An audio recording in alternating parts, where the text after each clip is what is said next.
શું તમે ઉત્તરવાહિની નર્મદા પરિક્રમા કરવા માંગો છો? તો આ વિડીયો સેવ કરી લેજો. અમે આપીશું તમને શરૂઆતથી અંત સુધીની તમામ માહિતી. જો તમે અમદાવાદ કે વડોદરા તરફથી આવો છો તો તમે તિલકવાડા મારુતિધામ આશ્રમથી શરૂ કરો. અને જો તમે મહારાષ્ટ્ર કે ડેડિયાપાડાથી આવતા હોય તો રામપુરા ઘાટથી રણછોડરાયના દર્શન કરી શરૂઆત કરી શકાય. આ વિડીયો તિલકવાડા મારુતિધામ આશ્રમથી શરૂ કરેલ છે.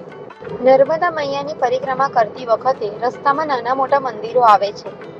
પરિક્રમા કરતી વખતે રસ્તામાં થાક લાગે તો આશ્રમોની સરસ વ્યવસ્થા કરવામાં આવેલ છે. પરિક્રમા કરતી વખતે સૌથી મોટી વાત તો અહીંયા સેવાની છે. પરિક્રમા કરતી વખતે રસ્તામાં ચા નાસ્તો, પાણી અને ભોજનની સારી વ્યવસ્થા કરવામાં આવી છે.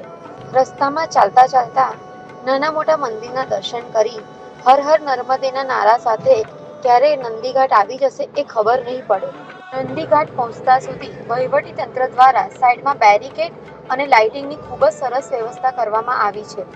નંદીઘાટ સેલ્ફી પોઈન્ટ પણ છે, પણ થોડીવાર કિનારે બેસી જે શાંતિ અનુભવાય એ અદ્ભુત છે. અહીંયાથી સામેના કિનારે રામપુરા જવા માટે બોટની સુવિધા પણ છે. આ વર્ષે પ્રશાસને સુરક્ષા માટે ઉપરથી બંધ અને બેસવાની વ્યવસ્થાવાળી બોટ રાખી છે, જેનું ભાડું માત્ર 50 રૂપિયા છે. રામપુરા ઘાટે રણછોડરાયજી ભગવાનના દર્શન કરી એમ સમજવું કે તમારી અડધી પરિક્રમા પૂર્ણ થઈ ગઈ. હવે પરત તિલકવાડા તરફ જવાનું હોય છે.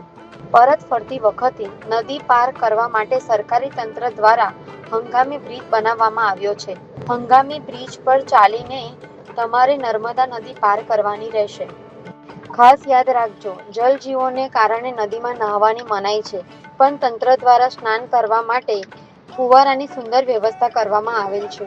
બ્રિજ પાર કરી ફરી તિલકવાડા મારુતિધામ પહોંચતા જ તમારી પરિક્રમા પૂર્ણ થાય છે. સરકાર અને સેવાકીય સંસ્થાઓના સહયોગથી આ યાત્રા ખૂબ જ સુખદ રહી. હર હર નર્મદે.